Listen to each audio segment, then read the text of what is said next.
নমস্কার। দেখেন হচ্ছে আমরা আজকে আসছি যে সতীরঘাট নামে পরিচিত। এটা মূলত ঠাকুরগাঁও জেলার পীরগঞ্জ উপজেলার মধ্যে অন্তর্গত। যে আসলে দেখেন যে এখানে যদি আমরা দেখাই আসলে মন্দিরের আমাদের কি অবস্থা করছে, যে আসলে এই সন্ত্রাসীরা দেখেন আমাদের মন্দিরের কি অবস্থা করছে, যে সব কিছু ভেঙে চুরে গেটগুলো ভেঙে চুরে নিয়ে গেছে। শিব মন্দির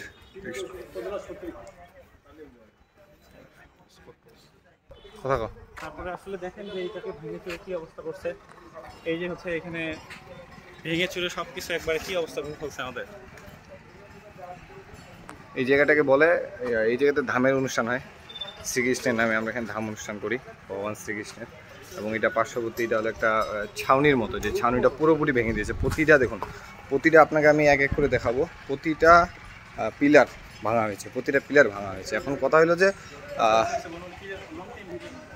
দেখুন,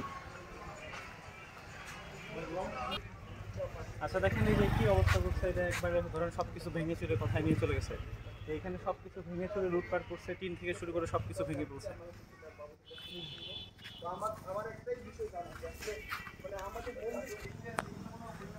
এখানকার হচ্ছে আমাদের কালিমার মন্দির, হয়তো যে কিভাবে আগুন ধরাই দিচ্ছে। আগুন আমরা দেখতে পাচ্ছি আসলে এখানে আগুনও ধরাই দিচ্ছে। উপরের দিকে যদি আমরা দেখি টিনগুলো পুড়িয়ে দিচ্ছে সবকিছু। যে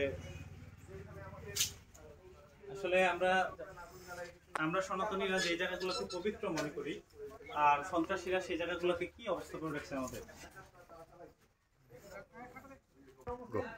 আচ্ছা দেখেন হচ্ছে একটা মানুষ হচ্ছে আমাদের যারা সনাতন ধর্মে যারা মারা যাওয়ার পরে আমরা এখানে হচ্ছে একটা লোহার চুলায় আমরা হচ্ছে তার লাশ আর কি পুড়ি।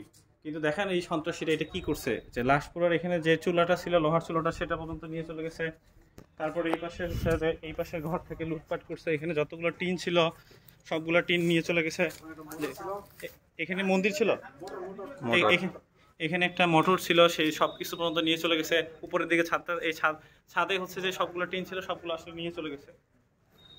মন্দিরের ওয়াশরুম পর্যন্ত আসলে তারা কিভাবে ভাঙচুর করছে আমরা আসলে কি বলবো, আসলে আমরা ভাষাহীন।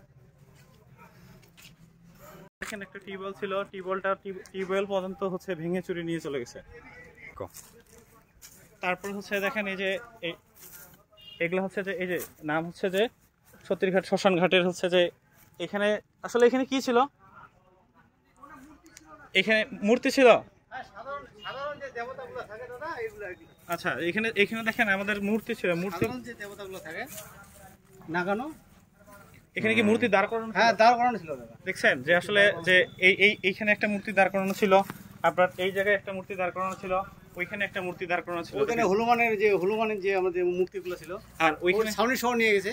ওইখানে যে দেখেন হনুমান যে মূর্তি ছিল তার ছাউনি পর্যন্ত ছাউনি সহ নিয়ে চলে গেছে। আসলে আমরা আসলে কি বলবো, আমরা আসলে একবারে বাকরুদ্ধ। আমরা আসলে যে আমরা একটা স্পষ্ট কথা বলতে চাই, সেটা হচ্ছে আসলে দেখেন যে রাজনৈতিক সহিংসতা মন্দির পর্যন্ত কেমনে আসবে। আমরা আসলে যে সংখ্যালঘুরা যে নির্যাতিত, ঠিক আছে, এটার স্পষ্ট প্রমাণ হচ্ছে আমাদের এই সতীরঘাট। এবং কি বলবো, আসলে আমরা খুবই দুঃখিত। আমরা হচ্ছে যে আসলে এখন মন্দির কমিটির যিনি সভাপতি আছে তাদের সাথে আমরা কথা বলবো।